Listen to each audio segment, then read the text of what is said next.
Kung Fu Panda 4 is on the way, so we have to talk about the Kung Fu Panda movies. We just gotta do it. And we're gonna start with, of course, Kung Fu Panda. This is an interesting movie for me. I have weird, vague memories of seeing this movie multiple times in theaters, but I cannot remember why, who I was with, and why we saw it multiple points. Because I was too young to really demand that we go see movies multiple times. So I was like, we don't do that. I don't go to movies multiple times to see the same movies.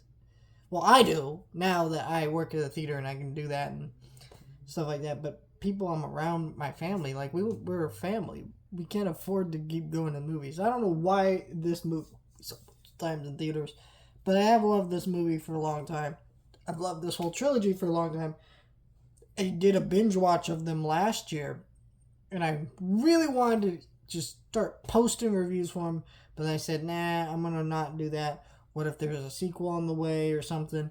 And lo and behold, there is, and we gotta talk about them. So, Kung Fu Panda came out in 2008, and was kind of a turning point for DreamWorks, where DreamWorks, they did the Shrek thing, and they did the more goofy movies like Shark Tale and Over the Hedge. And those are fine enough movies, except Shark Tale, that's a dog shit movie. But, Over the Hedge and other stuff like that was just whatever, right? And some of their other movies didn't really have a distinctive style that was to DreamWorks. Like, Aardman worked with them for a little bit. They did some 2D stuff that didn't really work for them. Some of those were really good movies, but still didn't really work out for them. So they kind of just didn't really have a groove other than the Shrek thing. And the Shrek thing was something that they kept trying to replicate with their other animated movies, and they really couldn't do it. When Kung Fu Panda comes out, and this is what a DreamWorks movie is to, I think, a lot of people. What I mean by that is, yes, it still has that goofy sense of humor, that kind of parody style of different pop culture elements. Like, this movie is obviously a parody of martial arts movies and kung fu movies. It is goofy, it has some humor in it, it's got celebrity voices, right? But it also has a sincereness and a heart to it. It's kind of interesting because basically there was an interview, I think, with one of the directors of this movie, where this movie was kind of pitched as a comedy martial arts movie. And from the title, that's what you expect. And the director kind of looked at it and said, no. What if we gave them a little bit more heart and like effort into this? So people go to see a goofy comedy movie and they get like a real movie.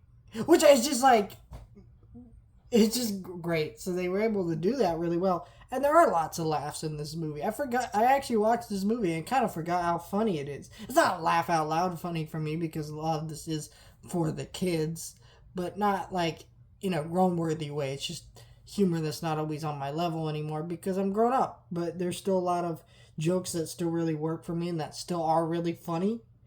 The animation in this movie from 2008 honestly doesn't feel like it's aged a day. It looks fantastic, and the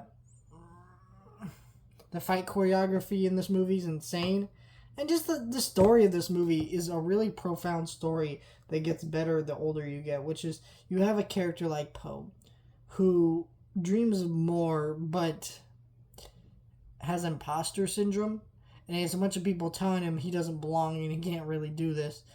And by the end, all it just takes is for someone to believe in him and work with him and meet him on his level. And it kind of has a lot to say about teachers and their role in teaching their students and things like that. And it's got a lot of ideas that it explores really well, that in a way that I think kids can really connect with, and then adults can really connect with on a deeper level. It's kind of a really unique facet of a movie for that reason. There's so much here to love with this movie. It is funny. It's beautifully animated. It's got a great score to it by Hans Zimmer.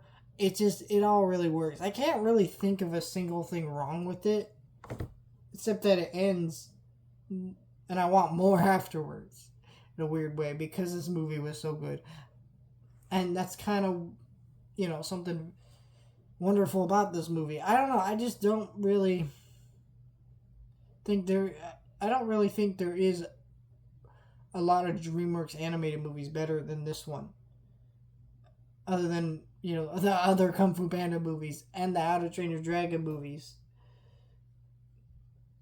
I don't know, DreamWorks has a lot of good movies, but not on the same level like this one. This one's a fucking masterpiece.